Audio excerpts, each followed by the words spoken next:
వంగాయిగూడెం రహదారి నిర్మాణాన్ని ప్రభుత్వం త్వరితగతిన చేపట్టాలని వైసీపీ ఏలూరు అసెంబ్లీ నియోజకవర్గ ఇన్ఛార్జ్ మామిళ్లపల్లి జయప్రకాష్ డిమాండ్ చేశారు. గురువారం వైసీపీ నాయకులతో కలిసి వంగాయిగూడెం రహదారిపై బైఠాయించి నిరసన తెలిపారు. వినూత్న తరహాలో రోడ్డుపై గుంతల్లో చేపలు పట్టారు.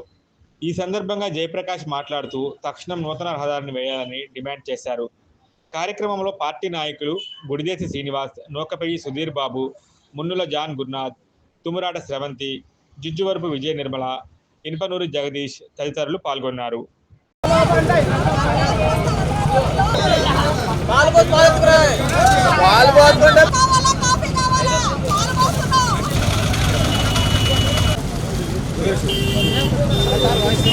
ఏలూరు నియోజకవర్గంలో 18వ డివిజన్లో ఉన్న ఈ రోడ్లను పరిశీలించడం జరిగింది.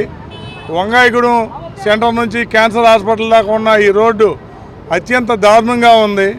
ఈ రోడ్లో మోకాళ్ళ లోతు గోతులు, ఎక్కడా కూడా ఆటో మీద వెళ్ళినా మోటార్ సైకిల్ మీద వెళ్ళినా వాళ్ళు కింద పడిపోవటం, ఎంతోమందికి తలలకు దెబ్బలు తగులుతాం, హాస్పిటల్ పాలవుతాం జరుగుతుంది.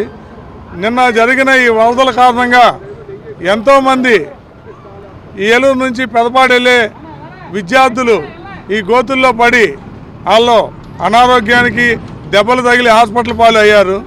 దీనిలో భాగంగా ఈ కూటమి ప్రభుత్వం ఎలక్షన్ ముందు ఇదే రోడ్లో వారు ఇక్కడ ప్రచారం చేసుకుంటా మేము గెలవంగానే ఈ రోడ్లన్నీ అత్యంత సుందరంగా చేస్తాం, కాబట్టి మమ్మల్ని నమ్మండి, మమ్మల్ని నమ్మి మాకు ఓటేసి ఈ రోడ్లు బాగుకి మాకు అవకాశం ఇవ్వండి అని చెప్పి ఆ రోజు నడవడం జరిగింది.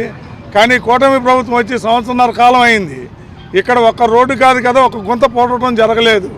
ఏమన్నంటే అభివృద్ధి అంటారు. అభివృద్ధి అనేది మన కళ్ళ ముందు ఇక్కడే కనబడుతుంది.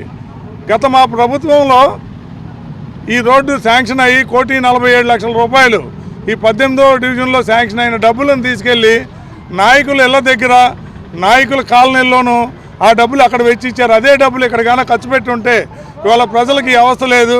కాబట్టి కూటమి ప్రభుత్వ పెద్దలారా ఆలోచించండి, ప్రజల మనుగడ, ప్రజల కోసం సేవ చేయండి.